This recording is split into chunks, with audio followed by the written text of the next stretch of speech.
In this video, I'm going to show you how a restaurant profit loss statement works, and I'm going to give you my profit loss template, the one I'm using in this video, for free. Okay, I used to charge like 50 bucks for it, but now I'm just giving it away because I love you. Platonically, not in a creepy way. Slow your roll. How you doing? Dave Allred, the Real Barman here from therealbarman.com and barpatrol.net for inventory and restaurantpatrol.net for marketing, and now that's it. All right, so today I'm going to learn you real good on how to use and read a restaurant profit loss statement if you're a bit of a beginner. Okay, however, if you are already a seasoned veteran who knows everything about anything and you just want to use me for my free template, that's fine. You can head over to restaurantpatrol.net/resources and scroll down to the bottom and you will see the template there waiting for you. Okay, you can also scroll through all sorts of other awesome resources on this page, my favorite POS systems, online courses, and lots of other free goodies as well. And I'll have that link in the description also. Alrighty then, so let's start by bringing up the template and getting my face out of the way and putting my glasses on. I'll be looking down at the template on my computer screen here while I work, so don't get offended if I don't make enough eye contact with you. I will try to do my best though, so you and I, we can stay connected. Now, this is an awesome template for a few reasons, okay? I've already filled in some fake data, so you don't have to watch me do it. I'll go over that in just a minute. But first off, if you look down here at the bottom, you'll notice this is a 12-month profit loss statement. Okay, most templates you find are 1 month only. Okay, so you have to save it and then start a new one the next month. But for this one, you can do an entire year and it gives you your year-to-date numbers so you can view how you're doing in the current month as well as how you're doing overall year-to-date. So that is awesome to start off with. In addition, this template figures your prime cost for you. Okay, for those of you who don't know what that is, prime cost is your COGS plus your labor costs. Okay, this is one of the most important financial indicators you should be keeping an eye on in your restaurant. Okay, and if you're doing things right, this number should be right around 55 to 60%, which brings me to these numbers right over here. These are industry standard numbers you can see at all times, so you can compare where you're currently at compared to where you should be at. Okay, now these industry standard numbers aren't exact for everyone. All right, it really does depend on your type of establishment and your situation, but these numbers do provide a benchmark for you. Okay, even with the prime cost, I have that at 55 to 65% because some operators need more labor and they do fine at 65% if they're a finer diner establishment a lot of times. But for most independent restaurants, you really do need to shoot for that 55 to 60% mark. Okay, and up here, you can see we have your products, we have your food, and your bar. They're broken down by category. This is because each category has its own target percentage. Okay, it's very important that you do not just group all of your bar products into one category and just call it bar. Okay, I see a bunch of knuckleheads doing this and it's not right. All right, for example, as you can see by the industry standards here, liquor pours at around 16 to 19% on average, while wine can pour as high as 35% or even 40% sometimes. Okay, and if you group those two categories together, how are you supposed to know if one is performing well or not? Okay, if you don't track it, you can't fix it. So we want to break down our sales and our COGS by the same categories, which allows us to get a pour cost percentage for each category. Because the formula for pour cost percentage is COGS, your cost of goods sold, for a specific category divided by the sales of that category.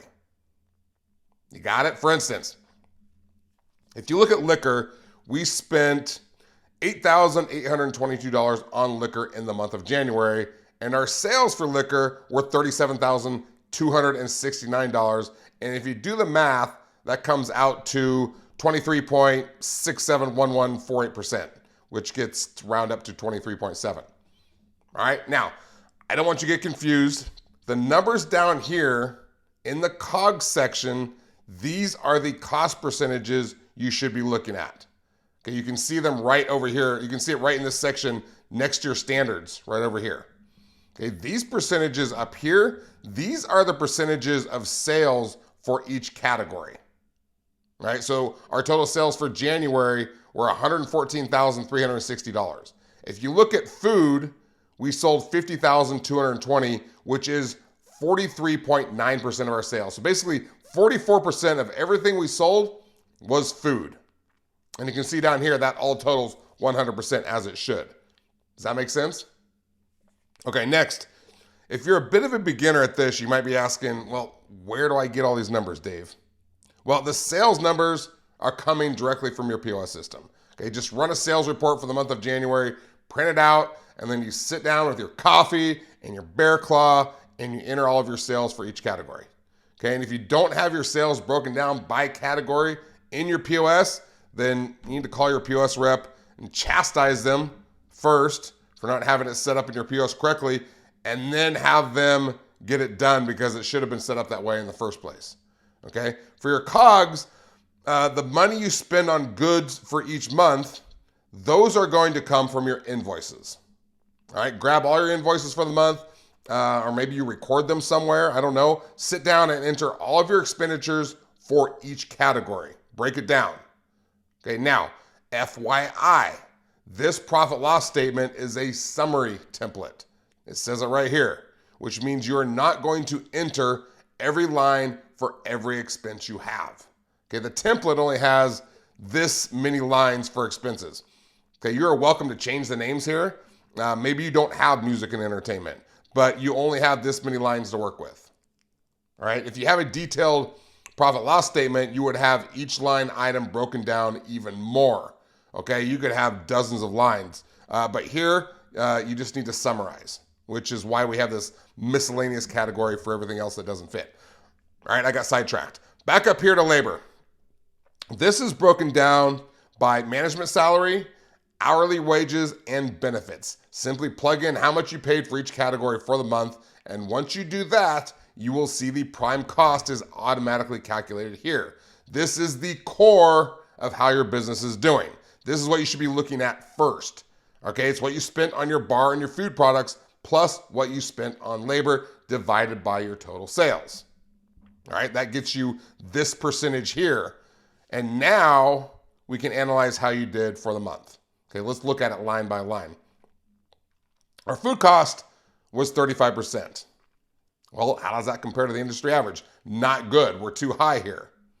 All right, we need to figure out how to bring that down. I didn't do non-alcoholic beverages. Apparently, we only serve drunks. Liquor is at 23.7%, too high. All right, bottled beer, 34%, way too high. Draft beer, about 25%, too high. Wine, nearly 43%. Okay, this fictional bar we made up is not doing well on its cost percentages at all. We need a plan to bring those percentages down. Okay, we got to track bartender pours. We have to change our prices. Okay, anything that's going to work. There's all sorts of strategies that you can employ here. I'm not going to cover them here. Okay, go watch my other videos on how to do that, or you can download my book. Okay, it's called Bar Profit Maximizers. You can download it for free, also on that same resource page. All right, moving down to labor. All three of these right here are within range. So we're doing good there, but the prime cost is right around 65%, which is technically within the industry average. But like I mentioned earlier, we really need this down in the 55 to 60% range if we really want to be lean, which we do. Okay, so as you can see, by breaking it down by category, you can see what it is you need to work on. And right now, it's food and alcohol costs. And then moving down to the bottom half, we have controllable costs and non-controllable costs. Really, most everything is somewhat controllable when it comes to expenses, to a point anyway. How much you purchase from your COGS, how long you keep the staff on for labor. But on the other hand, you need those things to make money, so you can only control them so much. Okay, but in this section, you can use it to enter things like your marketing, your entertainment, your utility, your cleaning supplies, repairs, etc., however you want to do it, but you only have so many lines. And over here, we have the industry standard for controllable expenses as it relates to your sales.